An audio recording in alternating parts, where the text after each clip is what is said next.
আপনি অবশ্যই কোনো গাছ দেখে থাকবেন যেখানে অনেক ফল রয়েছে। সেই গাছের ডালগুলি নিজে থেকেই নত হয়ে যায়। কেন? যাতে মানুষ, প্রাণী, এরা সকলে যাতে সেই ফল খুব সহজে গ্রহণ করতে পারেন। এটাই হলো প্রকৃতির শিক্ষা, এটাই হলো প্রকৃতির নিয়ম। মানুষেরও কিছুটা এরকমই হওয়া উচিত।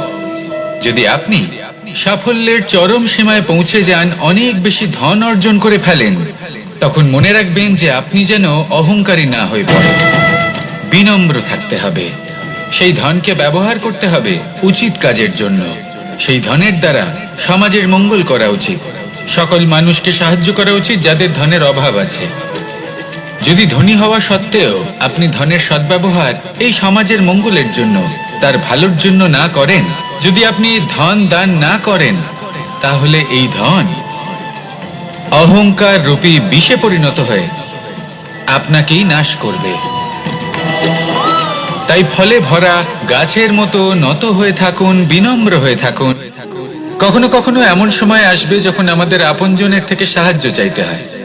আমরা সাহায্য চাই আর তারা সাহায্য করেও দেন, আমাদের সংকট থেকে মুক্তও করে দেন। কিন্তু যখন এই সময় বদলে যায়, যখন সুখের সময় আমাদের জীবনে আসে, তখন আমাদের মনে একটা অহংবোধ জেগে ওঠে। মনে হয় উপকার আবার কি? সেই ব্যক্তি সাহায্য করেছিলেন তাতে কি? উনি তো নিজের কর্তব্য পালন করছিলেন। সেই ব্যক্তি আমাদের ধন দিয়েছিলেন যখন প্রয়োজন ছিল, তো আমরা সেই ধন তো ফিরিয়ে দিয়েছি, উপকার কিসের? এই ভাবনা অনুচিত। যদি কোনো ব্যক্তি আপনাকে সাহায্য করে থাকে যখন কেউ করেনি, যখন আপনার সব থেকে বেশি প্রয়োজন ছিল, সেই সাহায্য অমূল্য, আর সেটা উপকারী বটে। যদি কেউ উপকার করেন, তাহলে বিনম্র চিত্তে ভালোবেসে আজীবন তার উপকারের প্রতি কৃতজ্ঞ থাকুন। কারণ সত্যি কথা বলতে এই সংসারে উপকার করার মতো ব্যক্তি খুব কম রয়েছেন, আর উপকারের কথা মনে রাখেন এমন কৃতজ্ঞ ব্যক্তি আরো কম। সেই জন্য জীবনে কৃতজ্ঞ থাকুন আর আমার সাথে ভালোবেসে বলুন, রাধা রাধা। এবার ধরুন আমাকে দ্বারকা থেকে হস্তিনাপুর যেতে হবে, আর পথে আমি প্রত্যেকটা এমন স্থানে দাঁড়াচ্ছি যেখানে আমার মন আপ্লুত করার মতো কোনো দৃশ্য দেখতে পাচ্ছি, বা কোনো ব্যক্তিকে দেখতে পাচ্ছি, বা কোনো প্রসঙ্গ দেখতে পাচ্ছি, বা কোনো নাটক দেখতে পাচ্ছি। তাহলে কি আমি কখনো হস্তিনাপুরে উচিত সময়ে পৌঁছতে পারবো? কখনোই নয়। মানুষকেও ঠিক এই কথাটাই মাথায় রাখতে হবে। মানুষ মনের মধ্যে একটা লক্ষ্য স্থির করেন, সেই পথে অগ্রসর হয়ে পড়েন। এবার সেই পথে এগোতে এগোতে অনেক মানুষজন, অনেক ঘটনা, অনেক সমস্যা চলে আসে, যার ফলে তার মন বিচলিত হয়ে পড়ে। যদি মন বিচলিত হয়ে যায়, তাহলে লক্ষ্যের প্রতি কিভাবে একাগ্রচিত্ত হবেন? সেই জন্য অত্যন্ত আবশ্যক যে আপনি সময়ের সদ্ব্যবহার করুন সেই পথে চলার জন্য। সেই পথে সামনে এগোতে থাকুন, চোখ থাকবে শুধু লক্ষ্যের দিকে। যখনই আপনি বুঝবেন যে আপনি লক্ষ্যভ্রষ্ট হচ্ছেন, আবার সেই পথে নিজেকে টেনে আনুন।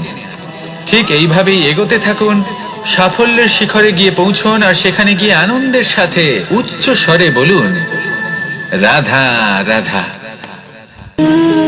এগুলো হলো নিম পাতা। যদি এগুলো চেখে দেখেন, তাহলে মুখ বিকৃত হবে। এগুলো কি তেতো খেতে, হে নারায়ণ! এর থেকে বেশি তিক্ত সংসারে আর কিছুই হতে পারে না। হয়তো আপনি এগুলো ফেলেও দেবেন, কিন্তু যদি এই স্বাদের ঊর্ধ্বে উঠে এই নিমের বিষয়ে আপনারা জানতে চেষ্টা করেন, তাহলে আপনি জানতে পারবেন যে এই নিম কতটা বেশি গুরুত্বপূর্ণ, কত গুরুত্বপূর্ণ ওষুধ, আর আমাদের শরীরের জন্য কতটা বেশি লাভজনক। এই নিম, এর মধ্যে অনেক রোগের উপশম নিহিত রয়েছে। এবার জীবনে আমরা বিভিন্ন মানুষের সাথে পরিচিত হই, নেত্র দ্বারা তাদের দেখি, কিন্তু তাদের আমরা খুব একটা পছন্দ করি না। সেক্ষেত্রে আমাদের কি করা উচিত? অন্তর মন দিয়ে তাদের দেখা উচিত। ওনাদের রূপ রং নয়, ওনাদের ব্যবহার, ওনাদের গুণাবলী দেখা উচিত। কারণ হতে পারে ঠিক যেমন নিম পাতা বাস্তবে খুব তেতো, কিন্তু আমাদের শরীরের পক্ষে লাভজনক, সেইভাবেই এইসব মানুষ যাদের দেখলে আমাদের ভালো লাগে না, যাদের রূপ রং আমাদের পছন্দ হয় না, হয়তো সেই মানুষগুলোই আমাদের জীবনকে পূর্ণরূপে পাল্টে দিতে পারেন। হতে পারে তাদের মধ্যে এমন ক্ষমতা রয়েছে, আমাদের সুখ, শান্তি, প্রেরণা প্রদান করতে পারেন, আমাদের দুঃখ হরণ করতে পারেন, আমাদের পথ দেখাতে পারেন। সেই জন্য যখনই কোনো ব্যক্তিকে দেখবেন, চর্মচক্ষু নয় অন্তর্মন দিয়ে দেখবেন, রূপ রং নয় গুণাবলী দেখবেন, মানুষকে আরো ভালোভাবে বুঝতে পারবেন। আর এই মন প্রসন্ন হয়ে বলবে, রাধা। আমি দ্বারকাধীশ এবং আমার সভাতে বিভিন্ন সময় বিভিন্ন ধরনের মানুষ আসেন, নিজেদের দাবি নিয়ে, নিজেদের ইচ্ছে নিয়ে। কখনো কেউ ভোজন চান, আবার কখনো কেউ ওষুধ, কখনো কেউ বস্তু চান, কেউ আবার চান বস্ত্র।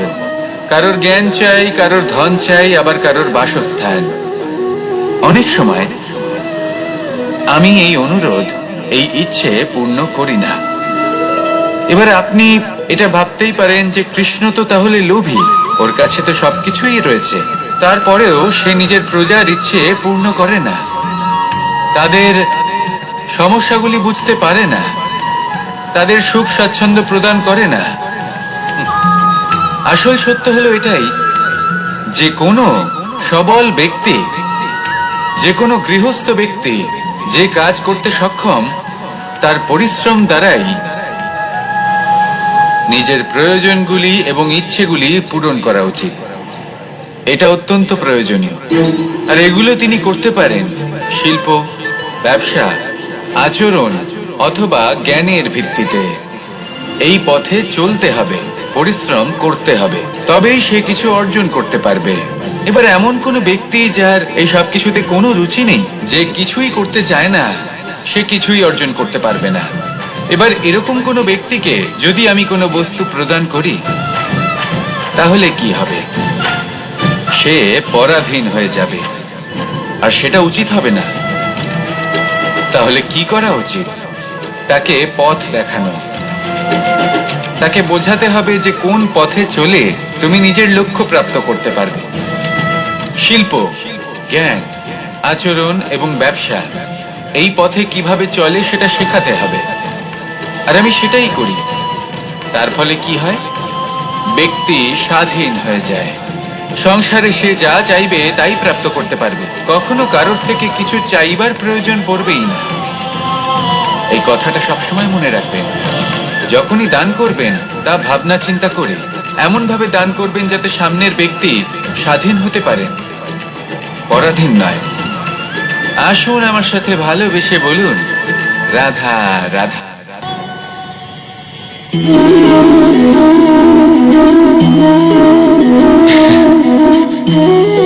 ঘুমের মধ্যে আমরা বিভিন্ন ধরনের স্বপ্ন দেখি, কিছু সুখের, কিছু দুঃখের, কিছু অত্যন্ত ভয়ানক। কিন্তু সত্যি কথা বলতে এর উপর আমাদের কোনো নিয়ন্ত্রণ নেই। কিন্তু আমি এমনও কিছু ব্যক্তিকে দেখেছি যারা খোলা চোখে স্বপ্ন দেখেন এবং তা যাপন করেন। নিজেদের একটা আলাদা স্বপ্নের নগরী আছে ওনাদের, সেখানেই জীবন যাপন করেন। আসল বাস্তবটা কি তাতে ওনাদের কিছুই যায় আসে না। এমন কিছু মানুষ আছেন যাদের কাছে বিন্দুমাত্র জ্ঞান নেই। সে না হয় ঠিক আছে, কিন্তু জ্ঞান এমন ভাবে প্রদান করবেন যে মনে হবে সংসারের সমস্ত জ্ঞান তাদের কাছেই রয়েছে। এমন কিছু মানুষ আছেন যারা ভালোবাসতে জানেন না, আর তাও আমি মেনে নিলাম। কিন্তু কথা এমন ভাবে বলবেন তাতে মনে হবে যেন প্রেমের বিষয়ে সবকিছু শুধুমাত্র ইনিই জানেন। এবার আমি এমন কথা অবশ্যই বলছি না যে আপনি এরকম করেন, কিন্তু যদি কোনো ব্যক্তি এরকম করেন তাহলে তার এটা মাথায় রাখা উচিত যে সেই ব্যক্তি অন্য কারোর সাথে নয়, নিজের সাথে অনুচিত করছেন। কারণ এমন কাজ করে উনি নিজের দোষ, নিজের অপগুণ সংসারের কাছে নয়, নিজের কাছে লুকোচ্ছেন। আপনি যদি নিজেকে বুঝতে না পারেন, সম্পূর্ণরূপে নিজেকে আকলন না করেন, নিজের অপগুণ, নিজের দোষ পূর্ণরূপে না বুঝতে পারেন, তাহলে এটা কি করে বুঝবেন যে নিজেকে কিভাবে শুধরে নিতে হবে? আপনাকে নিজের সত্য স্বীকার করতেই হবে, তারপরেই আপনি নিজেকে পরিবর্তন করতে পারবেন। তাহলে স্বপ্নে নয় বাস্তবে বাঁচুন। বিগত দিনের কিছু কথা মনে পড়ে গেল। এক অদ্ভুত ঘটনা যা অমূল্য শিক্ষা দিয়ে যেতে পারে। বিষয় হলো যক্ষের সাথে যুধিষ্ঠিরের কথোপকথন। একবার যক্ষ যুধিষ্ঠিরকে জিজ্ঞেস করলেন, ওনাকে বললেন যে আমার কিছু প্রশ্নের উত্তর যদি আপনি দিতে পারেন তাহলে আমি আপনার বাকি ভ্রাতাগণকে আবার জীবিত করে তুলব। সেগুলোর মধ্যে খুব গুরুত্বপূর্ণ আর কঠিন একটা প্রশ্ন ছিল, এই সংসারের সব থেকে শ্রেষ্ঠ আশ্চর্য কোনটি? এই প্রশ্ন আমি আপনাকে জিজ্ঞেস করছি। এবার কেউ বলবেন স্বর্ণ দ্বারা নির্মিত লঙ্কা, এটি হলো সংসারের সব থেকে বড় আশ্চর্য। কেউ বলবেন বরফে ঢাকা সেই পর্বত যা আকাশ স্পর্শ করে। কেউ বলবেন সেই সমুদ্র যার গভীরতা মাপা অসম্ভব ব্যাপার। কেউ বলবেন সেই বায়ু যা আমরা দেখতে পাই না কিন্তু তা আমাদের জীবন দান করে। সংসারের সব থেকে বড় আশ্চর্য কি, সেই প্রশ্নের উত্তর যুধিষ্ঠির দিয়েছিলেন, আর তা ছিল শ্রেষ্ঠ উত্তর এবং উচিত। উনি বলেছিলেন যে সংসারে প্রতিদিন কোনো ব্যক্তি জন্ম লাভ করেন আর কোনো ব্যক্তি মৃত্যুও লাভ করেন। এবার এই কথাটা সবাই জানেন, সবাই বোঝেন যে যখন জন্মেছি তখন কোনো একদিন আমিও অবশ্যই মৃত্যু লাভ করব। এবার যখন এই কথা প্রত্যেকটা মানুষ জানেন, তখন কেন প্রত্যেক মানুষ এই চিন্তায় থাকেন, এই নিয়ে কষ্ট পান, এই নিয়ে ব্যাকুল হয়ে থাকেন যে উনি একদিন মৃত্যু লাভ করবেন, তার থেকে দূরে পালাতে চেষ্টা করেন? বলেন যে আমি মৃত্যু লাভ করতে চাই না। কেন? যেখানে কোনো না কোনো দিন এটা অবশ্যই হবে। এ হলো ব্রহ্ম সত্য। এই যে ব্যাকুলতা, এই ভয়, এই যন্ত্রণা, এই চিন্তা তার মনকে বাঁচতেই দেয় না, এই জীবন অনুভবই করতে দেয় না। সেই জন্য এই চিন্তা, ব্যাকুলতা, ভয় এসবের কি লাভ? কোনো লাভ নেই। সেই জন্য যতক্ষণ জীবনযাপন করছেন প্রত্যেক মুহূর্ত যেন শ্রেষ্ঠ হয়, আনন্দময় হয়, প্রেমের দ্বারা পরিপূর্ণ হয়, সেই চেষ্টা করুন। চেষ্টা করুন যাতে আপনি যে কাজ করছেন তার দ্বারা যেন অন্যের মঙ্গল হয়। এই প্রচেষ্টাই আপনার জীবনকে প্রসন্নতা আর প্রেম দ্বারা ভরিয়ে তুলবে। এই মন সুপ্রসন্ন হয়ে বলবে রাধা রাধা। এবার যদি আপনাকে জিজ্ঞেস করা হয় যে সব থেকে বেশি শক্তির অনুভব কোথা থেকে করা সম্ভব, তখন কেউ কেউ বলবেন পুষ্টিকর আহার গ্রহণ করলে, ব্যায়াম করলে। কেউ বলবেন ধন লাভ করলে, বন্ধুদের থেকে, পরিবারের থেকে, আদি ইত্যাদি। এইভাবে আপনি শক্তির অনুভব অবশ্যই করতে পারেন, কিন্তু সব থেকে বেশি শক্তির অনুভব যদি আপনি করতে চান তাহলে তা পাবেন শুধু একতার দ্বারা, সংগঠনের দ্বারা। যদি আপনাকে উদাহরণ দিই, নিজের এই হাতটাকে দেখুন, 5টা আঙুল রয়েছে। কোনো একটা বস্তুকে নিজের একটা আঙুল দ্বারা তুলে ধরার চেষ্টা করে দেখুন, বড়ই কষ্ট হবে। তখন আপনি বুঝতে পারবেন যখন এই 5টি আঙুল একত্রিত হয় তখন কোনো কাজ কতটা সহজ হতে পারে। এটাই হলো শক্তি, একতার। সব থেকে ভালো উদাহরণ যদি আপনাকে দিই তাহলে বাঁশি। এই বাঁশি থেকে অত্যন্ত মধুর সুর নির্গত হয় যা সবার মন প্রসন্ন করে দেয়। এই কথা সত্যি, কিন্তু এই বাঁশি আমি একটা বা দুটো আঙুল দিয়ে বাজাতে পারবো না। আমাকে প্রত্যেকটা আঙুল ব্যবহার করতেই হবে, তবেই এর থেকে মধুর সুর নির্গত হবে যা সকলকে প্রসন্ন করবে। ঠিক কিনা? ঠিক এইভাবেই যদি আপনি চান যে আপনার জীবনরূপী বাঁশি থেকেও মধুর সুর নির্গত হোক বা সবার মনকে প্রসন্ন করে তুলুক, তাহলে আপনাকেও জীবনে একতা নিয়ে আসতেই হবে। আপনি একাও কর্ম করতে পারেন, পথ চলতেও পারেন, সামনেও এগোতে পারেন, সাফল্যও লাভ করতে পারেন। কিন্তু যখন সকলে একসাথে এগোবেন, সেই পথে চলবেন, সেই কর্মই করবেন, তখন লক্ষ্যে অবশ্যই পৌঁছবেন, সাফল্য অবশ্যই লাভ করবেন। কিন্তু সেই সাফল্য এবং তার আনন্দের সংমিশ্রণটাই একটু অন্যরকম হবে। তাই জীবনে ঐক্যবদ্ধ হন, একসাথে মিলে এগোতে থাকুন, আর আমার সাথে ভালোবেসে বলুন রাধা রাধা। 2 ধরনের আবেগ রয়েছে যার কোনো মূল্য নেই। আমার কথার অর্থ এটা নয় যে এদের কোনো গুরুত্ব নেই, গুরুত্ব যথেষ্টই রয়েছে, শুধু এদের জন্য আপনাকে কোনো মূল্য দিতে হয় না। প্রথম আবেগ হলো আনন্দ, প্রসন্নতা। এটা আপনি যে কোনো জায়গায় খুঁজে পেতে পারেন যদি আপনি খুঁজে পেতে চান। আপনি কোনো পুষ্পের সৌন্দর্য দেখে প্রসন্ন হতে পারেন। বায়ুর কারণে যখন একটি বৃক্ষ শিহরিত হয় সেটা দেখে আপনি প্রসন্ন হতে পারেন। একটা ছোট্ট শিশুর কলরব শুনেও আপনি প্রসন্ন হতে পারেন। একটা ক্রন্দনরত বালককে হাসিয়ে আপনি প্রসন্ন হতে পারেন। সবকিছু আপনার উপর নির্ভরশীল। সেখানে আরেকটি আবেগ হলো দুশ্চিন্তা। মানুষ বড়ই দুশ্চিন্তা করতে থাকে। আজ আমি এই কাজ করেছি, সেই বিষয়ে চিন্তা। আজ আমি এই কাজ করতে পারিনি, সেই বিষয়ে চিন্তা। কাল আমাকে এই কাজ করতে হবে, সেই নিয়ে চিন্তা। আমি কি সেই কাজটা করতে পারবো, সেই বিষয়ে দুশ্চিন্তা। চিন্তা সর্বত্র রয়েছে, যার জন্য মূল্য দিতে হয় না। যত চান আপনি একত্রিত করতে পারেন। একটা গুরুত্বপূর্ণ কথা মনে রাখবেন, প্রসন্নতা জীবনের একটা নতুন সূত্রপাত। সেখানে দুশ্চিন্তা হলো জীবনের চিতার সমান। এবার এই দুটি আবেগ হলো মূল্যহীন, দুটোই আপনার সামনে আছে। কোনটা চয়ন করবেন আপনি, দুশ্চিন্তা নাকি প্রসন্নতা? সিদ্ধান্ত। আপনি অবশ্যই কোনো গাছ দেখে থাকবেন যেখানে অনেক ফল রয়েছে। সেই গাছের ডালগুলি নিজে থেকেই নত হয়ে যায়। কেন? যাতে মানুষ, প্রাণী, এরা সকলে যাতে সেই ফল খুব সহজে গ্রহণ করতে পারেন। এটাই হলো প্রকৃতির শিক্ষা, এটাই হলো প্রকৃতির নিয়ম। মানুষেরও কিছুটা এরকমই হওয়া উচিত।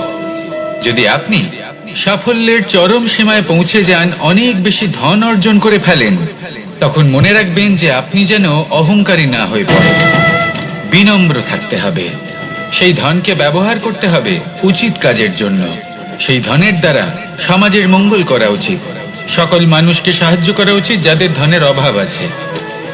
যদি ধনী হওয়া সত্ত্বেও আপনি ধনের সদ্ব্যবহার এই সমাজের মঙ্গলের জন্য, তার ভালোর জন্য না করেন, যদি আপনি ধন দান না করেন, তাহলে এই ধন অহংকার রূপী বিষে পরিণত হয়ে আপনাকেই নাশ করবে। তাই ফলে ভরা গাছের মতো নত হয়ে থাকুন, বিনম্র হয়ে থাকুন। কখনো কখনো এমন সময় আসবে যখন আমাদের আপনজনের থেকে সাহায্য চাইতে হয়।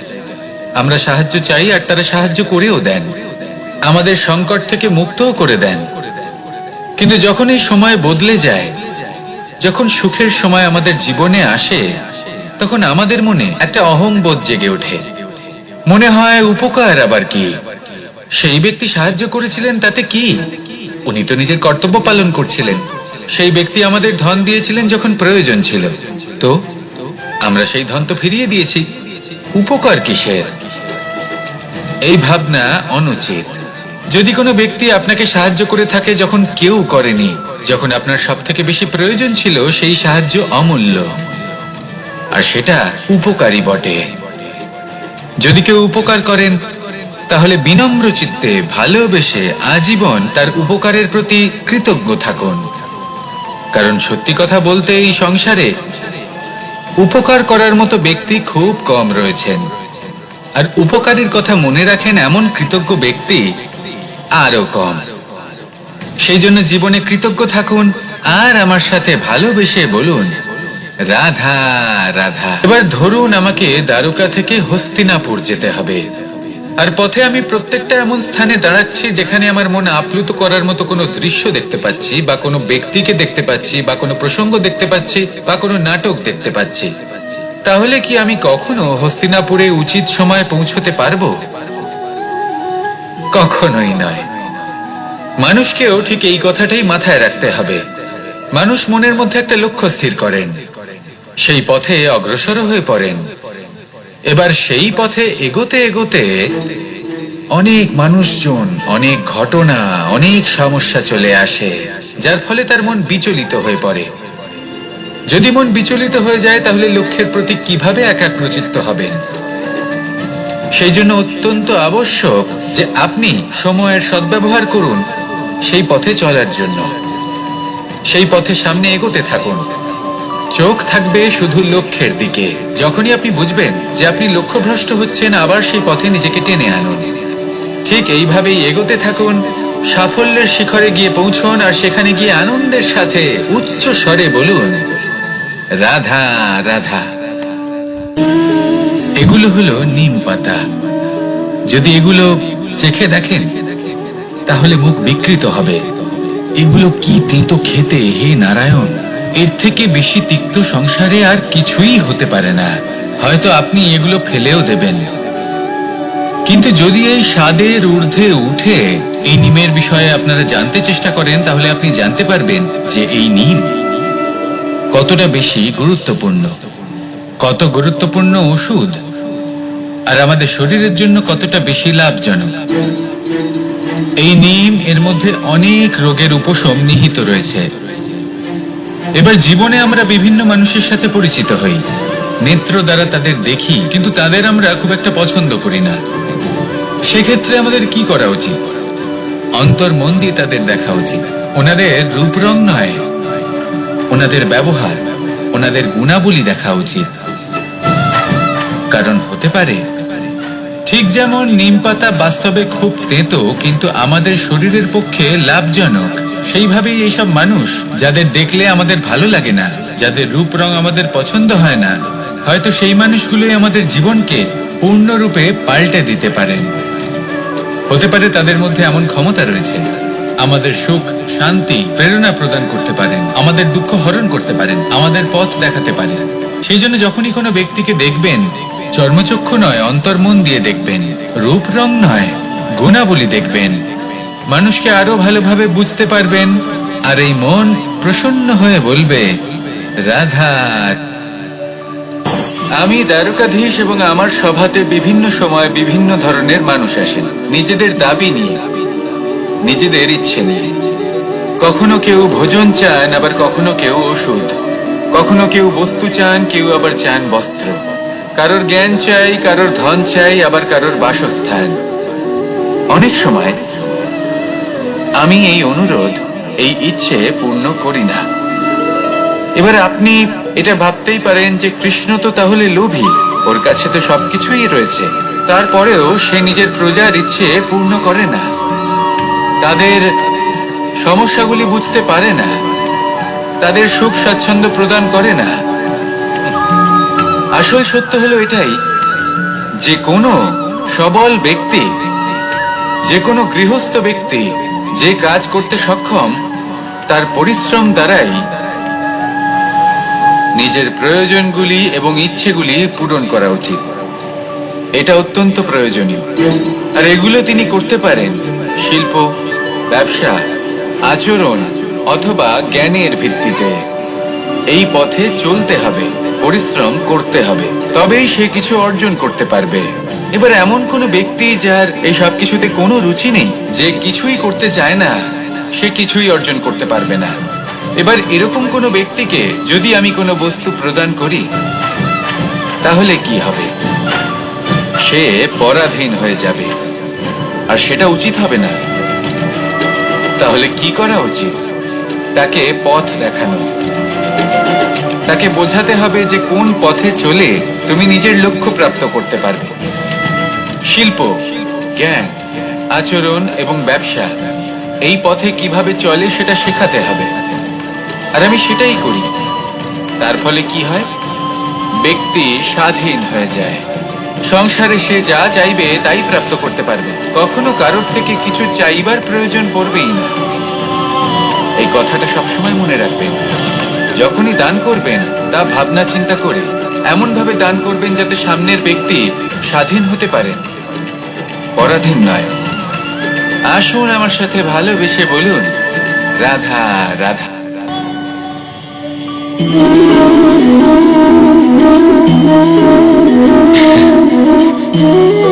ঘুমের মধ্যে আমরা বিভিন্ন ধরনের স্বপ্ন দেখি, কিছু সুখের, কিছু দুঃখের, কিছু অত্যন্ত ভয়ানক।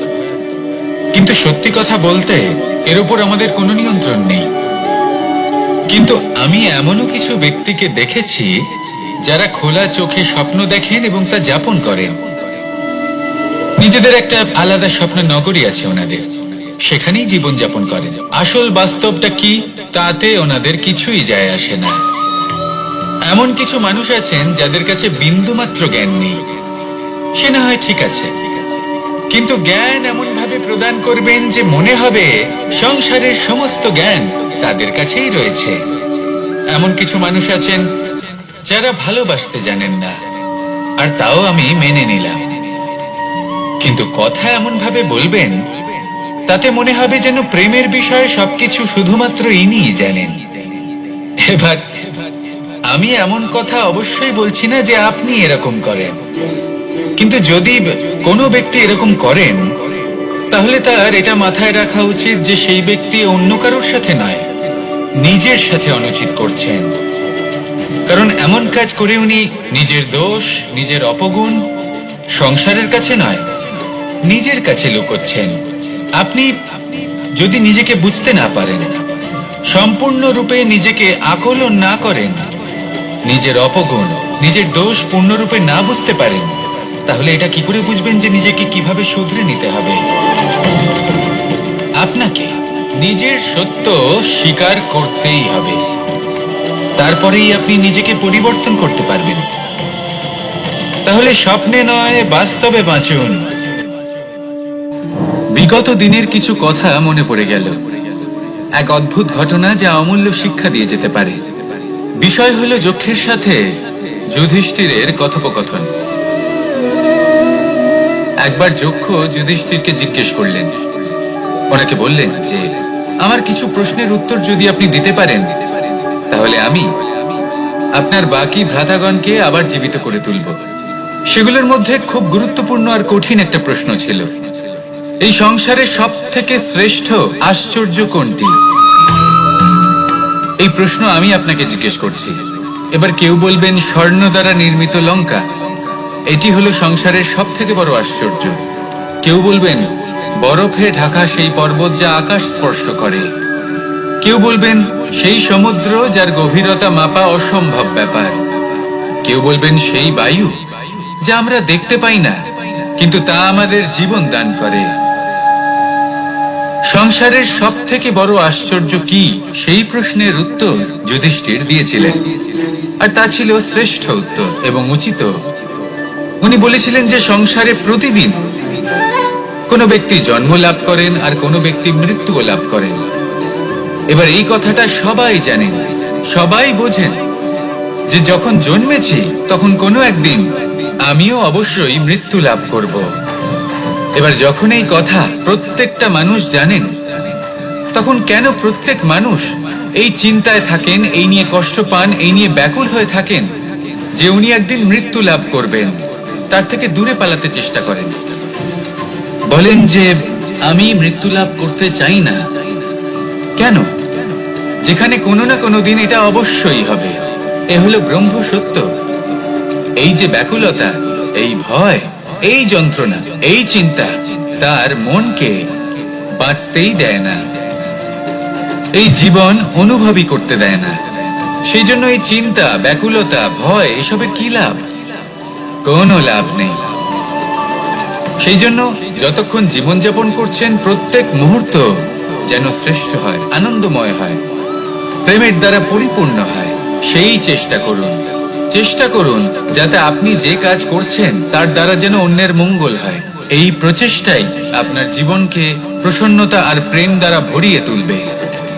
এই মন সুপ্রসন্ন হয়ে বলবে রাধা রাধা। এবার যদি আপনাকে জিজ্ঞেস করা হয় যে সব থেকে বেশি শক্তির অনুভব কোথা থেকে করা সম্ভব, তখন কেউ কেউ বলবেন পুষ্টিকর আহার গ্রহণ করলে, ব্যায়াম করলে, কেউ বলবেন ধন লাভ করলে, বন্ধুদের থেকে, পরিবারের থেকে আদি ইত্যাদি। এইভাবে আপনি শক্তির অনুভব অবশ্যই করতে পারেন, কিন্তু সব থেকে বেশি শক্তির অনুভব যদি আপনি করতে চান তাহলে তা পাবেন শুধু একতার দ্বারা, সংগঠনের দ্বারা। যদি আপনাকে উদাহরণ দিই, নিজের এই হাতটাকে দেখুন, 5টা আঙুল রয়েছে। কোনো একটা বস্তুকে নিজের একটা আঙুল দ্বারা তুলে ধরার চেষ্টা করে দেখুন, বড়ই কষ্ট হবে। তখন আপনি বুঝতে পারবেন যখন এই 5টি আঙুল একত্রিত হয় তখন কোনো কাজ কতটা সহজ হতে পারে। এটাই হলো শক্তি, একতার। সব থেকে ভালো উদাহরণ যদি আপনাকে দিই তাহলে বাঁশি।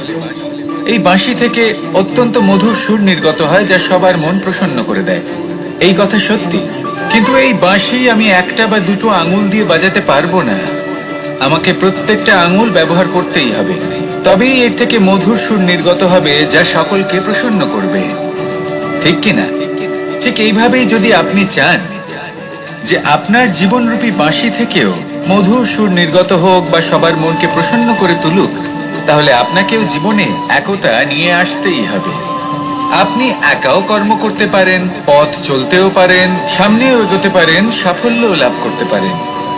কিন্তু যখন সকলে একসাথে এগোবেন, সেই পথে চলবেন, সেই কর্মই করবেন, তখন লক্ষ্যে অবশ্যই পৌঁছবেন, সাফল্য অবশ্যই লাভ করবেন। কিন্তু সেই সাফল্য এবং তার আনন্দর সংমিশ্রণটাই একটু অন্যরকম হবে। তাই জীবনে ঐক্যবদ্ধ হন, একসাথে মিলে এগোতে থাকুন, আর আমার সাথে ভালোবেসে বলুন, রাধা রাধা। দুই ধরনের আবেগ রয়েছে যার কোনো মূল্য নেই। আমার কথার অর্থ এটা নয় যে এদের কোনো গুরুত্ব নেই, গুরুত্ব যথেষ্টই রয়েছে, শুধু এদের জন্য আপনাকে কোনো মূল্য দিতে হয় না। প্রথম আবেগ হলো আনন্দ, প্রসন্নতা। এটা আপনি যে কোনো জায়গায় খুঁজে পেতে পারেন যদি আপনি খুঁজে পেতে চান।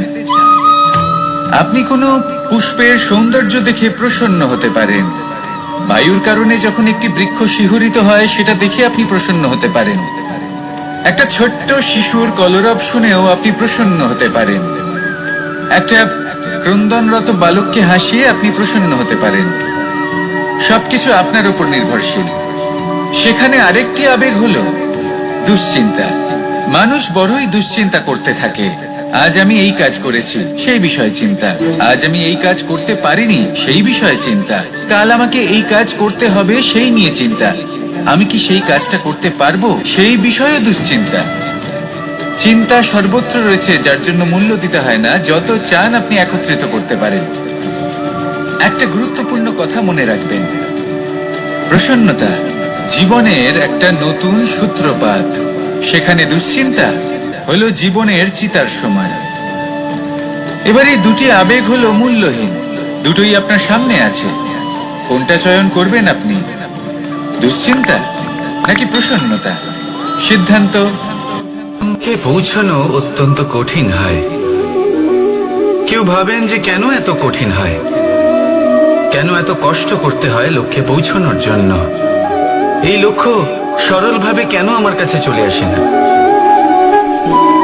চলুন আপনাকে একটা কথা বলি, যদি আপনার লক্ষ্য কঠিন না হয় তাহলে তাকে পাওয়া আপনার পক্ষে অসম্ভব হয়ে উঠবে। লক্ষ্যে পৌঁছানোর এই রাস্তায় আপনি যে কড়া রোদের সম্মুখীন হন, যার থেকে আপনি দূরে পালাতে চান, সেই রোদ আপনাকে প্রেরণা যোগায় যে আপনি এগোতে থাকুন। ভাবুন একজন যাত্রী যে কিনা নিজের লক্ষ্যের দিকে যাচ্ছেন, সেই পথে উনি যদি একটু ছায়া পেয়ে যান আর উনি ওখানে বিশ্রাম নেন, তাহলে তার সাথে তার ভাগ্য গভীর নিদ্রায় সেখানে বিলীন হয়ে যায়। তাই পরিশ্রমের করা রোদের থেকে কখনো দূরে পালাবেন না। জীবনে শুধু সামনে এগোতে থাকুন দৃঢ়তার সাথে।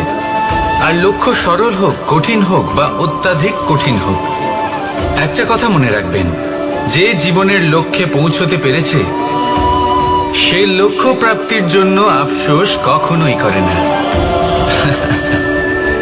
রাধা রাধা। এই সংসারে সাফল্য লাভ করার জন্য জ্ঞানের প্রয়োজন হয়, পরিশ্রমের প্রয়োজন হয়, দৃঢ় নিষ্ঠার প্রয়োজন হয়, নিরন্তর চেষ্টা করা প্রয়োজনীয়। কিন্তু আরো কিছু আছে যা অত্যন্ত প্রয়োজনীয় এবং গুরুত্বপূর্ণ। তা হলো ভালো বন্ধু। তাদের থাকা অত্যন্ত প্রয়োজনীয়। যদি ভালো বন্ধু থাকে তাহলে সময় এলে তারা ঢাল হয়ে আপনাকে সুরক্ষা করবেন। সময় এলে অস্ত্রের মতো শত্রুকে সংহারও করবেন। যদি তিনি জ্ঞানী হন, তাদের মধ্যে সদ্গুণ থাকে, তাহলে এই সব গুণ আপনার মধ্যেও প্রবেশ করবে। তাহলে সাফল্যের জন্য ভালো বন্ধু পাওয়া অত্যন্ত প্রয়োজনীয়। কিন্তু শুধু বন্ধু কেন, ভালো শত্রুও থাকা প্রয়োজনীয়। এবার আপনি ভাববেন, আমি কি বললাম? যদি আপনার জীবনেও ভালো অর্থাৎ শক্তিশালী শত্রু থাকে, তাহলে আপনিও শক্তিশালী হতে থাকবেন। এই শত্রু আপনাকে প্রেরিত করবে আরো বেশি শক্তিশালী হয়ে ওঠার। কখনো কোনো হরিণকে দেখুন, তীব্র গতিতে দৌড়তে থাকে।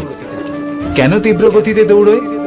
এই কারণে নয় যে কোথাও তার জন্য মধুর ঘাস অপেক্ষা করে রয়েছে, না, সে এই কারণে তীব্র গতিতে দৌড়য় কারণ সেটা না করলে তার পেছনে একটি সিংহ আছে যে ওকে নিজের ভোজন করে ফেলবে। তাই জীবনে বিপদ, সংকট, এই সবকিছুও হলো অত্যন্ত গুরুত্বপূর্ণ। তার সম্মুখীন হতে শিখুন আর আমার সাথে ভালোবেসে বলুন, রাধা রাধা।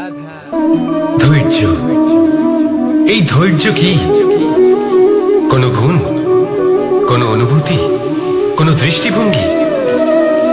আমার জন্য ধৈর্য এক বাহন। আপনি হয়তো ভাবছেন এই কেমন বাহন? বাহন তো ঘোড়া হতে পারে, হাতি হতে পারে, উটও হতে পারে, কিন্তু ধৈর্যকে বাহন বানানো মানে? চলুন আপনাকে একটা কথা বোঝাই। পৃথিবীতে এমন কোনো বাহন নেই যে তার আরোহীকে আছড়ে ফেলেনি। সেটা উট হোক বা হাতি হোক বা ঘোড়া হোক, চলতে চলতে কখনো নড়বড় করেই বসে। তারপর সেই আরোহী পড়ে কারোর পায়, তারপর পড়ে তার নিজের নজরে। কিন্তু ধৈর্যরূপী বাহন কখনো কাউকে ফেলে না, কখনো না। না সেই আরোহী কারোর পায়ে পড়ে আর না তো নিজের নজরে। কারণ ধৈর্য আপনাকে বিবেক প্রদান করে, বিবেক আপনাকে পরিকল্পনায় সাহায্য করে, আর পরিকল্পনা প্রদান করে আপনাকে শক্তি, আপনার লক্ষ্যের দিকে অগ্রসর হওয়া। বুঝলেন? ধৈর্যকে সঙ্গে রাখুন, নিজেকে আরো ধৈর্যশীল করে তুলুন। এই ধৈর্যের সাহায্যে আরোহণ করে দেখুন কিভাবে এই বাহন আপনাকে আপনার গন্তব্যে পৌঁছে দেবে। রাধা রাধা। সংসারে এমন একটা ভ্রান্ত ধারণা রয়েছে যে সবকিছু ভাগ্যের দ্বারা পাওয়া যায়, কিন্তু ভাগ্য, প্রারব্ধ এ তো সকলের জন্যই সমান হয়। এটা তো ব্যক্তির উপরে নির্ভরশীল হয়, তার আকাঙ্ক্ষার উপরে নির্ভরশীল হয়, বাসনার উপরে নির্ভরশীল হয়, স্বভাবের উপরে নির্ভরশীল হয় যে উনি সেটা নিয়ে কি করেন। দেখুন, এই প্রসাদ কিন্তু সকলকেই দেওয়া হয়, কিন্তু তা গ্রহণ করবেন কিভাবে সেটা ব্যক্তির উপরে নির্ভর করে। আপনাকে এক উদাহরণ দিই। যেমন ধরুন, দুজন মানুষকে আমি একটা করে মাটির ডেলা দিলাম, সেটা নিয়ে তারা কি করবেন? একজন মানুষ তার ছোট ছোট ডেলা বানাবেন আর পথযাত্রীদের ওপরে ছুঁড়ে মারবেন, হাসি ঠাট্টা করবেন, তাদের বস্ত্র নোংরা করে দেবেন, সেটাতেই উনি আনন্দ পাবেন। অন্যদিকে দ্বিতীয় ব্যক্তি সেই মাটির ডেলা দিয়েই নিজের জন্য একটা কুঁড়ে ঘর বানাবেন। সেই কুঁড়ে ঘর যা রোদেতে, বৃষ্টিতে, ঝড়ে তাকে সুরক্ষিত রাখবে। অনুভূতি, এই অনুভূতি বদলাতে শিখুন। এই অনুভূতি অত্যন্ত গুরুত্বপূর্ণ। ভালোবাসাতেও এই অনুভূতি হলো অত্যন্ত গুরুত্বপূর্ণ। ভালোবাসা সে বন্ধুর সাথে হোক, মা বাবার সাথে হোক, ভাই বোনের সাথে হোক, স্ত্রীর সাথে হোক, যে কারোর সাথে হোক। মনে রাখবেন, এই হলো সেই অনুভূতি যা আপনার ভাগ্য নির্ধারণ করে থাকে। তাহলে আসুন আমার সাথে প্রেমের অনুভূতি নিয়ে বলুন, রাধা রাধা।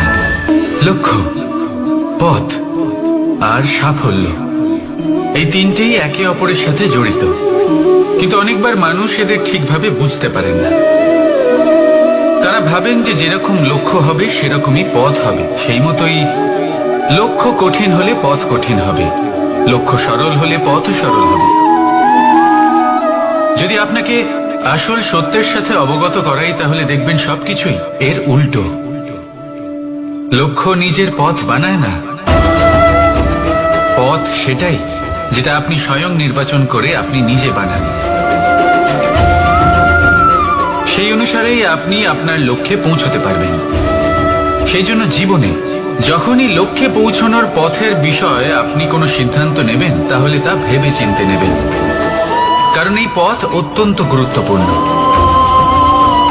পথ যদি শুভ হয়, তাহলে লক্ষ্য আপনা থেকেই শুভ হয়ে যায়। তাহলে আসুন আমার সাথে ভালোবেসে বলুন, রাধা রাধা।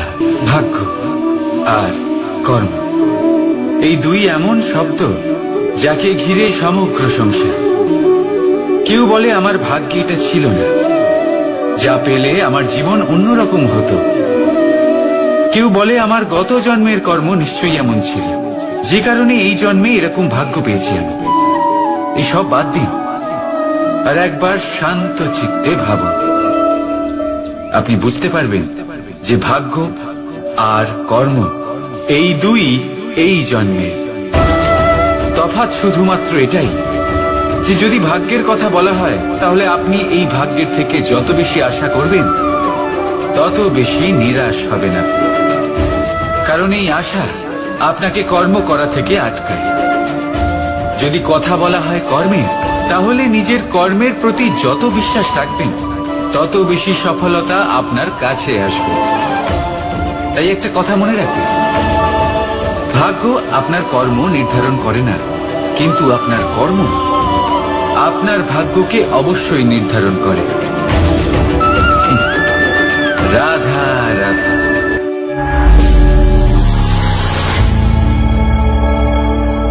প্রকৃতি, নিয়তি কখনোই কারোর সাথে পক্ষপাত করে না। প্রত্যেককে জীবনদান দেয়, সমান সুযোগ প্রদান করে। এটা সেই ব্যক্তির উপরে নির্ভর করে যে সে কিভাবে তার থেকে লাভবান হয়ে উঠবে। তার নির্বাচনের উপর নির্ভর করে, তার দৃষ্টিভঙ্গির উপর নির্ভর করে যে সে কতটা ধনাত্মক বা কতটা নেতিবাচক। দুই ধরনের মানুষ হন। এমন কিছু মানুষ হন যারা প্রত্যেক পরিস্থিতি, প্রত্যেক সমস্যা এবং বিপদে সুযোগ খুঁজে বের করেন। আর কিছু এমন মানুষ রয়েছেন যারা যে কোনো সুযোগে কোথাও না কোথাও থেকে একটা সমস্যা খুঁজে বের করেন। এবার আপনি কি চান? আপনি সুযোগ চান, তাহলে সুযোগ পাবেন। আপনি সমস্যা পেতে চান, সমস্যা তো আপনি চাইলেই খুঁজে পাবেন। চয়ন আপনারই যে আপনি কতটা ধনাত্মক থাকতে চান, কতটা নেতিবাচক থাকতে চান। ধনাত্মক থাকুন, জীবনে সব কিছু সম্ভব হবে। আসুন আর আমার সাথে ভালোবেসে বলুন রাধা রাধা। যখনই আমরা কথা বলি জলরাশির বিষয়ে, যখন আমরা তুলনা করি, তখন আমাদের খুব ভালো লাগে মিষ্টি সরোবর, পুকুর, নদী। আর আমরা অপেক্ষা করে থাকি সাগরের জন্য, সমুদ্রের জন্য। কেন করি? কারণ এই সাগর, এই সমুদ্র, এ হলো অত্যন্ত বিশাল আর ভয়ানক। এর জলও কিন্তু নোনতা, যা আমরা পান করতে পারি না। কখনো ভেবে দেখেছেন এই সমুদ্রের অন্তরে এই নোনতা জল, এই নোনতা ভাব, এটা আসে কোত্থেকে? এই যে সমুদ্র, যে প্রবাহমান নদীর থেকে যে খনিজ নির্গত হয়, তার ভান্ডার হলো এটা। সেই খনিজকে নিজের অন্তরে গ্রহণ করে, সেই নোনতা ভাব নিজের মধ্যে সমাহিত করে, আর তারপর সেই নোনতা জল বাষ্পে পরিণত হয়ে ওপরে উঠে যায়, যা মেঘ হয়ে আপনার ওপর মিষ্টি বৃষ্টি হয়ে ঝরে পড়ে। এ হলো সমুদ্রের ত্যাগ, যার জন্য আপনি মিষ্টি জল পান করতে পারছেন, সে নদী থেকেই হোক বা সরোবর থেকে। সেই জন্যই হয়তো সাগর হলো এত মহান, হয়তো সেই জন্যই রত্ন সাগরে পাওয়া যায়। তাই মনে রাখবেন, ক্ষমতা তারই হয় যে ত্যাগ করতে জানে, কোনো বিষকে নিজের মধ্যে ধারণ করে নিতে জানে। তাহলে আপনিও এটাই করুন, এতটাই শক্তিশালী হয়ে উঠুন আর আমার সাথে ভালোবেসে বলুন রাধা রাধা। রাজ্য, শাসন, সাম্রাজ্য, সংস্থাপনা, এগুলিকে সফল কখন বলা যেতে পারে? কোনো বুদ্ধিজীবী বলেন তখন যখন চারিদিকে শান্তি থাকে, কারোর মনে কোনো প্রশ্ন থাকবে না, শঙ্কা থাকবে না। কিন্তু আমার মনে হয় এটা অনুচিত। কোনো রাজ্যের পক্ষে বা কোনো শাসনকালে সব থেকে বড় সংকট তখন আসে যখন সব থেকে বেশি যোগ্য ব্যক্তি বা সব থেকে বেশি বিদ্বান ব্যক্তিও শুধু মুখদর্শক হয়ে বসে থাকেন। মনে প্রশ্ন আসতে থাকে কিন্তু জিজ্ঞেস করেন না, শঙ্কা উৎপন্ন হয় কিন্তু ব্যক্ত করতে পারেন না। এটা খুবই অনুচিত। এই যে প্রশ্ন, তা আসা খুব ভালো। এই প্রশ্ন অকারণে আসে না, কোনো সমস্যার কারণেই আসে। এই প্রশ্নের দ্বারা আপনি সেই সমস্যাগুলি দেখতে পাবেন যাতে আপনি এতদিন অনভিজ্ঞ ছিলেন। আর যত প্রশ্নের নিবারণ আপনি করবেন, ততই আপনার রাজ্য, আপনার শাসন আরো শ্রেষ্ঠ হয়ে উঠবে। এই প্রশ্ন, এই শঙ্কা, এগুলো আপনাকে সমাধানের চূড়াতে অবশ্যই নিয়ে যাবে। সেই জন্য না প্রশ্ন করা অনুচিত আর না শঙ্কা ব্যক্ত করা অনুচিত, আর না তিনি মূর্খ যিনি প্রশ্ন করেন, শঙ্কা ব্যক্ত করেন। তাই এনাদের কখনো দূরে করে দেবেন না, এনাদের নিজস্ব মতামত রাখতে দিন। যখন সবাই মিলে একমত হবেন তখন নিশ্চিত রূপে বলা যায় যে এই রাজ্য, এই শাসন, এই সংস্থাপনা সাফল্যের শিখরে রয়েছে। তাহলে আসুন আর আমার সাথে ভালোবেসে বলুন, রাধা রাধা। কোনো কোনো প্রাণী, মানুষ অত্যন্ত চঞ্চল হয়, একদম জলের মতো। জলও অত্যন্ত চঞ্চল, অত্যন্ত উৎসুক। জল সবসময় উৎসুক হয়ে থাকে আকাশের কাছে যাবার জন্য। সেই জন্য সে নিজেকে জ্বালায়, বাষ্প হয়, আর আকাশে পৌঁছে মেঘে সমাহিত হয়ে যায়। তারপর সেই জল উৎসাহিত হয়ে থাকে যে ও কবে বৃষ্টির ধারা হয়ে মাটিতে ঝরে পড়বে। প্রখর বায়ুর বেগ সহ্য করে। আপনি কি কখনো কোনো জলের ধারা দেখেছেন? তার সামনে যতই মাটি থাকুক না কেন, যতই কাদা থাকুক না কেন, যখন এই জলের ধারা বইতে আরম্ভ করে দেয় তখন এই কাদাকে নিজেই ধুয়ে নিয়ে যায়। ওই কাদাকে ধুয়ে দেয় এবং নিজের পথ নিজেই তৈরি করে নেয়। তাহলে আপনিও এরকম জলের মতো হয়ে উঠুন। যদি হয়ে উঠতে পারেন তাহলে নিজের মনে, নিজের ভাবনার, নিজের জীবনের যত অনাবশ্যক তত্ত্ব আছে, অনুপযোগী অংশ রয়েছে, অর্থাৎ অপরিষ্কার অংশ রয়েছে, তা নিজে থেকেই নির্মল হয়ে উঠবে। আর যেরকম জলের ধারা কখনো থেমে থাকে না, সব সময় বয়ে চলে, সেইভাবে আপনিও কখনোই থামবেন না। সবসময় বয়ে চলুন, এগোতে থাকুন। পথে যদি অনেক বিপদ আসে, সমস্যা আসে, থামবেন না, তার উপর নিরন্তর প্রহার করুন, নিরন্তর প্রয়াস করুন আর অগ্রসর হন। আপনি ভেবে দেখুন, এই জলের ধারা কখনো থেমে থাকে না, সবসময় বয়ে চলে, বিপদের সম্মুখীন হয়ে তাকে সাথে বয়ে নিয়ে চলে। সেই জন্য জলের ধারা, প্রবাহমান এই ধারা, এর থেকে কখনো দুর্গন্ধ আসে না, এতে কখনো ময়লা জমতে পারে না, বরং পালিত হয় সুন্দর প্রাণবন্ত জীবজন্তু, যেমন সুন্দর ছোট মাছ।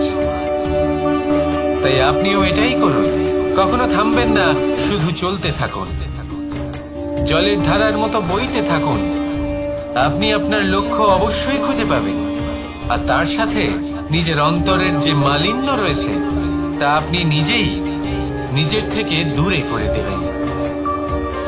তাহলে আসুন আর আমার সাথে ভালোবেসে বলুন, রাধা রাধা। সময়, জীবন, কাল। দেখতে গেলে এই তিনটি শব্দ একটি শব্দেরই সমার্থক শব্দ মনে হয়, কিন্তু এই শব্দগুলির অর্থ কি সমান? কখনোই নয়। হ্যাঁ, এই সময় চলতে থাকে, জীবন চলতে থাকে, কালচক্র চলতে থাকে। এই সময় কেটে যায়, কিন্তু এই জীবন, একে যাপন করতে হয়। কি বলেন? এই জীবনে কিছু করুন বা কিছু না করুন, জীবন এমনি কেটে যাবে, আপনি জানতেও পারবেন না। কিন্তু সেটা আমাদের উদ্দেশ্য নয়, একে যাপন করতে হবে। এই জীবনে প্রেরণা পেতে শিখুন, প্রেরণা দিতে শিখুন, আহ্বান গ্রহণ করতে শিখুন, আহ্বান জানাতে শিখুন, মহান কাজ করতে শিখুন, ধন্যাত্মক বোধ জাগিয়ে তুলুন। জীবন অতিবাহিত করার অর্থ কি তা আপনি শিখে যাবেন। কারণ সময় কেটে যায়, সমস্ত যুগ কেটে যায়, কিন্তু জীবনের রীতি জীবন কাটিয়ে দেওয়া নয়, জীবন যাপন করা। এই জীবন সম্পূর্ণরূপে অনুভব করতে হবে, নতুন পথ বানাতে হবে। এবারে যদি এই জীবন বাঁচার সময় একবার ভেবে দেখুন, যদি মনে প্রেম থাকে, সদ্ভাবনা থাকে, তাহলে কি হবে? এই জীবনকে বাঁচার অনুভূতিটাই অন্যরকম হয়ে যাবে, একটা আনন্দময় অনুভূতি লাভ করবে। তাহলে এটাই করুন আর আমার সাথে ভালোবেসে বলুন, রাধা রাধা। এবার অনেক সময় মানুষের মনে এরকম প্রশ্ন আসে যে এই সংসারে সব থেকে বড় বিপদ কি? কেউ বলে ধর্ম সংকট, আবার কেউ বলে প্রাণের উপর আসা সংকট। প্রত্যেক মানুষের জীবনে বিভিন্ন সংকট আসে, আর এই সমস্ত সংকট অত্যন্ত বিচিত্র হতে পারে। এই সমস্ত সংসার হলো সংকট দ্বারা পরিপূর্ণ। ঠিক আছে, আপনাকে একটা উদাহরণ দিই। একজন ধনী ব্যক্তি, এবার ওনার জীবনে সংকট কি হতে পারে? সংকট এটাই যে কেউ তার সম্পত্তি চুরি না করে নেয়, আমরা বুঝতে পারছি। এবার একজন চোর, তার জীবনে সংকট কি হতে পারে? যে চুরি করার সময় সে যদি তার একটা কাশি চাপতে না পারে, তাহলে সে ধরা পড়ে যেতে পারে, ঠিক কিনা? আবার অনেক সময় এমনও হয় যে যার জন্য আমি সংকট, সেও আমার কাছে সংকট। যেমন এই পরিস্থিতিতে দেখুন, সংকট হলো সংকট, এ তো জীবনে থাকবে, কিন্তু এর সম্মুখীন কিভাবে হওয়া যায়? বিপদ আপদ আপনাকে সন্ত্রস্ত করে রাখতে পারে, কিন্তু এই বিপদ প্রত্যেকের জীবনে কোনো না কোনো কারণে থাকে। এটা আপনাকে দেখায় যে আপনার মধ্যে কি খামতি রয়েছে, কেন রয়েছে। এই বিপদ হলো সেই মাধ্যম যার দ্বারা আপনি নিজের দুর্বলতাকে নিজের শক্তিতে পরিবর্তন করতে পারেন। একটা ফুলের দিকে তাকান। একটা ফুল, তার বুকে যখন একটা সূচ বিঁধে এপার ওপার হয়ে যায়, শুধু তখনই আমাদের প্রভুর জন্য ফুলের মালা তৈরি করা যায়। সেই জন্য কখনোই বিপদকে ভয় পাবেন না, তার থেকে দূরে পালাবেন না, একে স্বাগত জানান। বোঝার চেষ্টা করুন এই বিপদ কেন আছে। যদি বিপদকে বুঝতে পারেন তবেই জীবনকে বুঝতে পারবেন। যদি জীবনকে বুঝতে পারেন তবে এই বিপদকে সম্পদে পরিণত করতে পারবেন।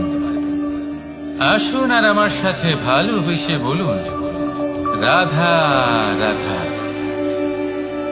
কখনো কখনো মনে এই ভাবনা আসতেই পারে যে ঈশ্বর আজ পর্যন্ত এত রূপে অবতীর্ণ হয়েছেন, এতবার এই পৃথিবীতে এসেছেন, তারপরেও এই সংসারে কোথাও না কোথাও এই পাপ বসবাস করে। এটার কারণ কি? এটার কারণ আমরা স্বয়ংই। যখন কোনো ব্যক্তি এই পৃথিবীর পথপ্রদর্শন করে, এই সংসারকে উচিত দিশা দেখায়, এই সংসারের মঙ্গল করে, আমরা সেই ব্যক্তিকে মানুষ থেকে ঈশ্বর বানিয়ে ফেলি। সেই ব্যক্তির পতন স্বয়ং আমাদের হাতেই হয়ে যায়, কারণ সেই ব্যক্তি তার শ্বাস প্রশ্বাসের জন্য হয় না। সেই ব্যক্তি হলো সেই ভাবনা যা সে এই সংসারকে প্রদান করেছে। আমরা সেই ব্যক্তির ভাবনাটারই অন্ত করে দিই।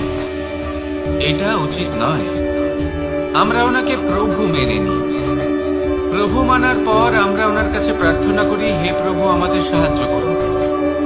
যদি উনি প্রভুও হন, তাও উনি পৃথিবীতে এসেছেন মনুষ্য রূপে। যা কর্ম করেছেন, যা শক্তি প্রাপ্ত করেছেন, এই দেহ থেকেই প্রাপ্ত করেছেন। আপনাদের এটা বোঝানোর জন্য যে এই কাজ আপনিও করতে পারেন। যারা সৎ আত্মা থাকেন, তাদের জন্য সর্বশ্রেষ্ঠ শ্রদ্ধাঞ্জলি হলো এটাই যে আপনি তাদের পদচিহ্ন অনুসরণ করে চলুন। না ওনাদের স্মরণে থাকুন, না পুষ্পের মালা ওনাদের চরণে রাখুন, বরং তাদের ভাবনাকে অনুসরণ করে সেই ভাবনা নিয়ে এগিয়ে চলুন। এটা না শুধু আপনার জন্য, বরং সমগ্র সংসারের জন্য লাভদায়ক। তাহলে এটাই করুন আর আমার সাথে ভালোবেসে বলুন, রাধা রাধা। যখন কঠোর রোদে আমাদের শরীর উত্তপ্ত হয়ে যায়, আমরা গরম অনুভব করি, তখনই যদি বর্ষা হয় আর বৃষ্টির জলের ফোঁটা আমাদের শরীরে এসে পড়ে, তখন কেমন অনুভূতি হয়? বর্ষার এই জলের ফোঁটা যখন ধরিত্রীতে পড়ে, তখন যে নাদ উৎপন্ন হয়, মনে হয় যেন এক সঙ্গীত। এমন এক সঙ্গীত যা স্থিরতার সাথে আমাদের বুঝিয়ে দেয় যে এই সূর্যের উত্তাপ, এই রোদ, তা চিরকালের জন্য থাকবে না। সূর্যের কিরণের যতই তেজ থাকুক, যখন বর্ষা আসবে এই রোদের কিরণকে শীতল করবে। সূর্যের তেজ যতই বেশি হোক না কেন, কখনো না কখনো কালো মেঘ আসবে আর সূর্যকে ঢেকে দেবে। অর্থাৎ এই প্রকৃতি আমাদের শিক্ষা দেয় যে কারোর প্রকাশ, যে কারোর মেধা চিরকাল টিকে থাকে না। এবার যদি কথা বলি অন্ধকারের বিষয়ে, তবে রাত্রির কালো অন্ধকারকে একটা জোনাকির আলো পরাজিত করে। অর্থাৎ অন্ধকারও চিরকালের জন্য বজায় থাকে না। এটা কি আমরা বুঝলাম? তবে আপনাদের দুটো সহজ প্রশ্ন করব। জীবনে যখন কিছুই আপনাদের সাথে চিরকাল থাকবে না, তাহলে অহংকার কি নিয়ে? আর জীবনে যদি প্রত্যেক দুঃখ, বিপদ, সমস্যা একটা সময় পর আপনাকে ছেড়ে চলে যায়, তাহলে পরাজয় মানবেন কেন? এই দুশ্চিন্তা ত্যাগ করুন, এই অহংকার ত্যাগ করুন, আসক্তি ত্যাগ করুন। আপনি কি কখনো কোনো জলের ধারা দেখেছেন? তার সামনে যতই মাটি থাকুক না কেন, যতই কাদা থাকুক না কেন, যখন এই জলের ধারা বইতে আরম্ভ করে দেয়, তখন এই কাদাকে নিজেই ধুয়ে নিয়ে যায়। ওই কাদাকে ধুয়ে দেয় এবং নিজের পথ নিজেই তৈরি করে নেয়। তাহলে আপনিও এরকম জলের মতো হয়ে উঠুন। যদি হয়ে উঠতে পারেন, তাহলে নিজের মনে, নিজের ভাবনার, নিজের জীবনের যত অনাবশ্যক তত্ত্ব আছে, অনুপযোগী অংশ রয়েছে, অর্থাৎ অপরিষ্কার অংশ রয়েছে, তা নিজে থেকেই নির্মল হয়ে উঠবে। আর যেরকম জলের ধারা কখনো থেমে থাকে না, সব সময় বয়ে চলে, সেইভাবে আপনিও কখনোই থামবেন না। সবসময় বয়ে চলুন, এগোতে থাকুন। পথে যদি অনেক বিপদ আসে, সমস্যা আসে, থামবেন না। তার উপর নিরন্তর প্রহার করুন, নিরন্তর প্রয়াস করুন আর অগ্রসর হন। আপনি ভেবে দেখুন, এই জলের ধারা কখনো থেমে থাকে না, সবসময় বয়ে চলে। বিপদের সম্মুখীন হয়ে তাকে সাথে বয়ে নিয়ে চলে। সেই জন্য জলের ধারা, প্রবাহমান এই ধারা, এর থেকে কখনো দুর্গন্ধ আসে না, এতে কখনো ময়লা জমতে পারে না, বরং পালিত হয় সুন্দর প্রাণবন্ত জীবজন্তু, যেমন সুন্দর ছোট মাছ। তাই আপনিও এটাই করুন, কখনো থামবেন না, শুধু চলতে থাকুন, জলের ধারার মতো বইতে থাকুন।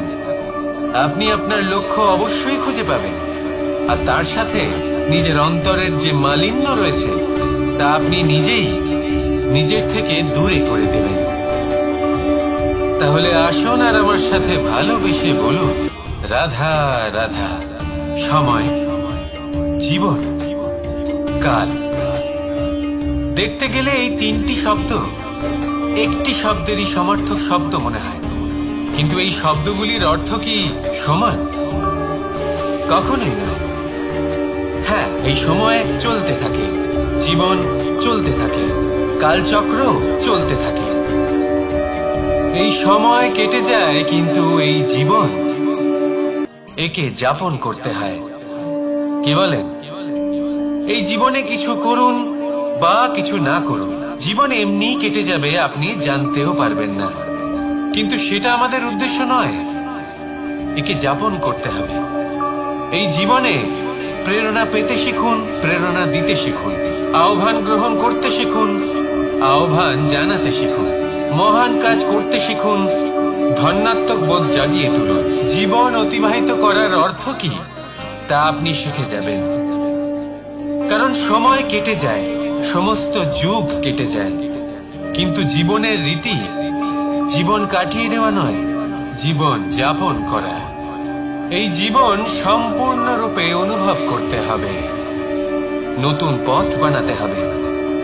এবারে যদি এই জীবন বাঁচার সময় একবার ভেবে দেখুন, যদি মনে প্রেম থাকে, সদ্ভাবনা থাকে, তাহলে কি হবে? এই জীবনকে বাঁচার অনুভূতিটাই অন্যরকম হয়ে যাবে, একটা আনন্দময় অনুভূতি লাভ করবেন। তাহলে এটাই করুন আর আমার সাথে ভালোবেসে বলুন, রাধা রাধা। এবার অনেক সময় মানুষের মনে এরকম প্রশ্ন আসে যে এই সংসারে সব থেকে বড় বিপদ কি? কেউ বলে ধর্ম সংকট, আবার কেউ বলে প্রাণের উপর আসা সংকট। প্রত্যেক মানুষের জীবনে বিভিন্ন সংকট আসে, আর এই সমস্ত সংকট অত্যন্ত বিচিত্র হতে পারে। এই সমস্ত সংসার হলো সংকট দ্বারা পরিপূর্ণ। ঠিক আছে, আপনাকে একটা উদাহরণ দিই। একজন ধনী ব্যক্তি, এবার ওনার জীবনে সংকট কি হতে পারে? সংকট এটাই যে কেউ তার সম্পত্তি চুরি না করে নেয়, আমরা বুঝতে পারছি। এবার একজন চোর, তার জীবনে সংকট কি হতে পারে? যে চুরি করার সময় সে যদি তার একটা কাশি চাপতে না পারে, তাহলে সে ধরা পড়ে যেতে পারে, ঠিক কিনা? আবার অনেক সময় এমনও হয় যে যার জন্য আমি সংকট, সেও আমার কাছে সংকট। যেমন এই পরিস্থিতিতে দেখুন, সংকট হলো সংকট, এ তো জীবনে থাকবে, কিন্তু এর সম্মুখীন কিভাবে হওয়া যায়? ঈর্ষা আমাদেরই মনে বসবাস করা আরো একটা শত্রু। তবে এই শত্রু কখনো কখনো আমাদের জন্য লাভদায়কও হতে পারে, কিন্তু যদি আমরা সতর্ক না থাকি তাহলে সেটা ততটাই ঘাতক হয়ে উঠতে পারে। যদি আপনার কোনো প্রতিদ্বন্দ্বী থেকে থাকে যে এগিয়ে চলেছে, তাকে দেখে আপনার মনে ঈর্ষা উৎপন্ন হয়, আর ঈর্ষাবশত আপনি নিরন্তর চেষ্টা করতে থাকেন, পরিশ্রম করতে থাকেন সামনে এগোনোর জন্য, তাহলে তার দ্বারা আপনার বিকাশই হবে। কিন্তু যদি আপনি নিজের বিরোধীকে শেষ করতে দেওয়ার জন্য অগ্রসর হন, তাকে বিনাশ করার জন্য অগ্রসর হন, তাহলে এই ঈর্ষা প্রথমে আপনার বিনাশ অবশ্যই করবে। একটা কথা আছে, এটা পশু প্রবৃত্তি, আপনি শুধুই নিজের বিকাশের কথা ভাববেন। তিনিই হলেন প্রকৃত মানুষ, যিনি অন্য মানুষের জন্য প্রাণও দিতে পারেন। এই ঈর্ষা যদি আপনাকে বিকাশের পথে নিয়ে যেতে পারে তাহলে খুবই ভালো। যদি আপনাকে অন্য কাউকে বিনাশ করে দেওয়ার পথে অগ্রসর করে, তাহলে তার থেকে দূরে থাকাই ভালো। যেমন ধরুন, আপনার কাছে একটা সূচ আছে, যার দ্বারা আপনি ছেঁড়া কাপড়ও সেলাই করতে পারবেন বা অন্য কারোর পাত্রে ছিদ্রও করে দিতে পারবেন। আপনি কি চাইবেন, নিজের বিকাশ নাকি অন্য কারোর বিনাশ? সিদ্ধান্ত আপনারই। আসুন আর আমার সাথে ভালোবেসে বলুন, রাধা রাধা। বিষ এবং অমৃত, এর ভিত্তিতেই সংসার চক্র চলতে থাকে।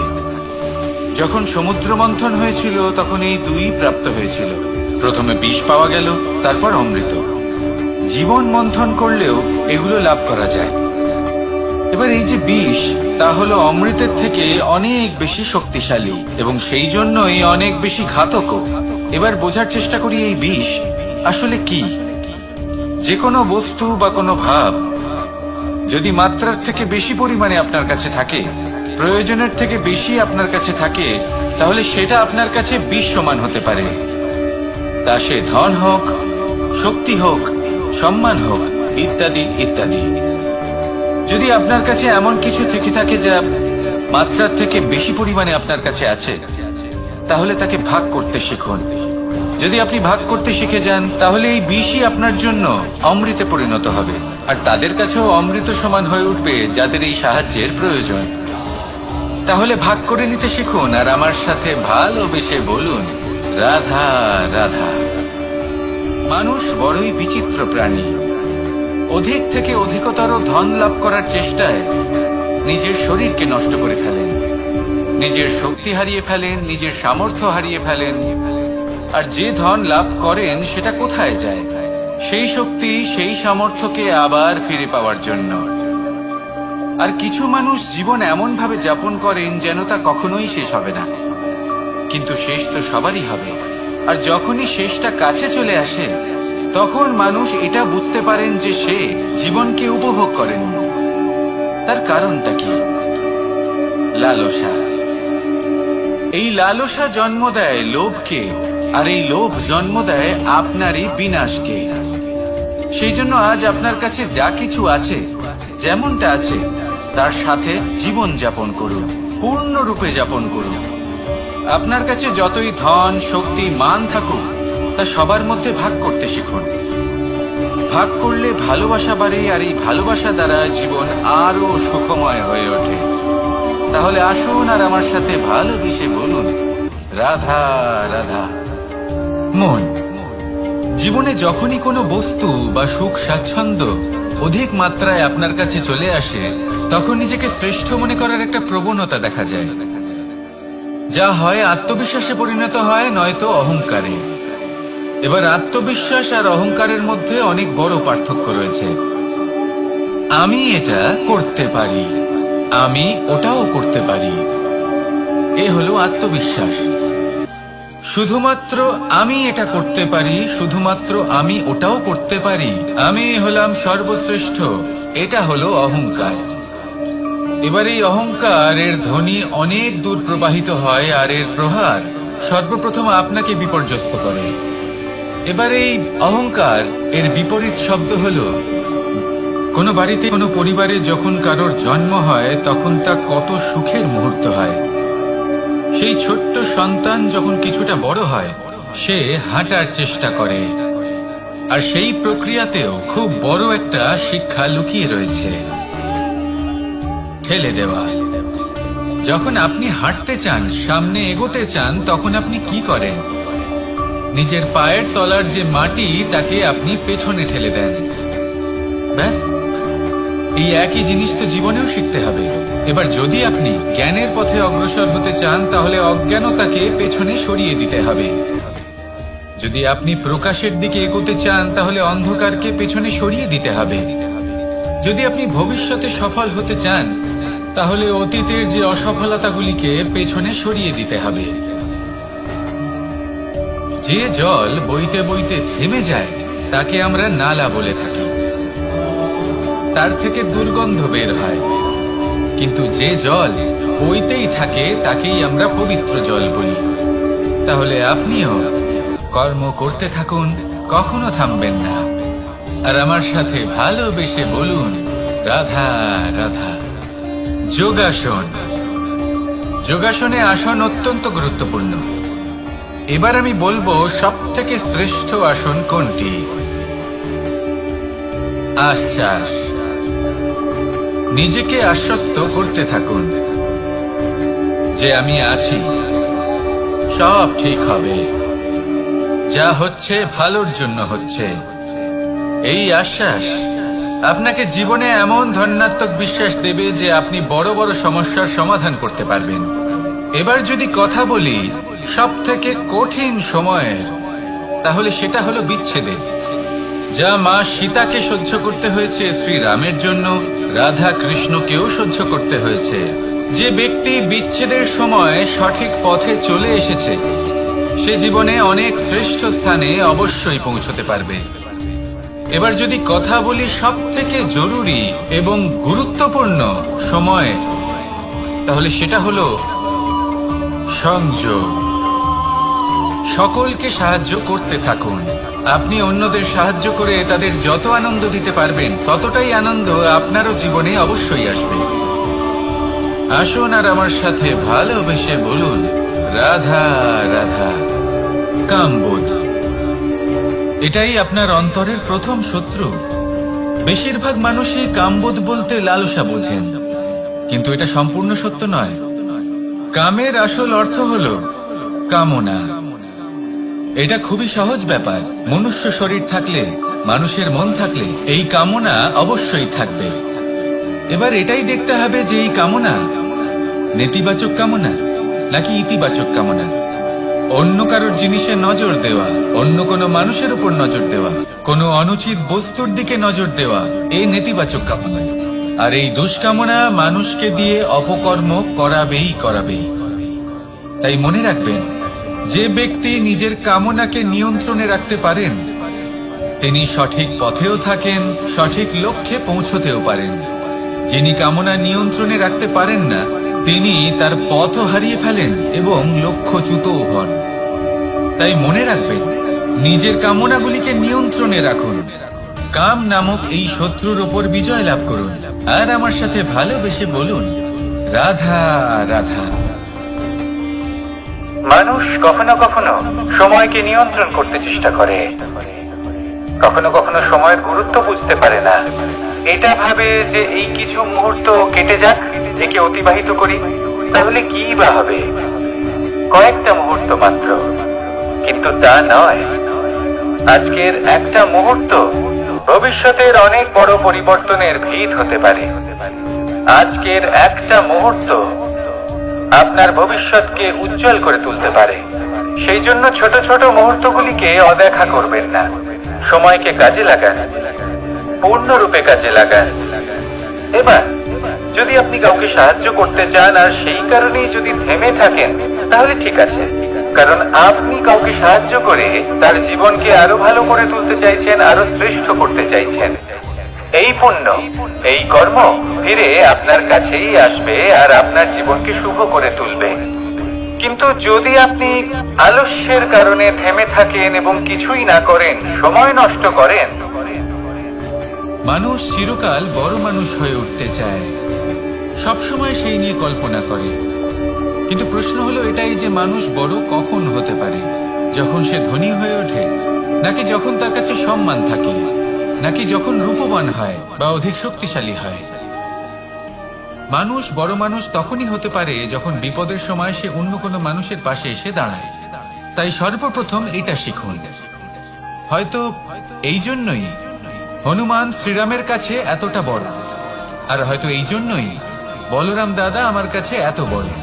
যদি আপনিও জীবনে বড় হয়ে উঠতে চান, তাহলে কারোর সাথে তার দুঃখের সময়, তার সংকটের সময় তাকে সঙ্গ দিন আর পাশে এসে দাঁড়ান। এই মন প্রসন্ন হয়ে বলবে, রাধা রাধা।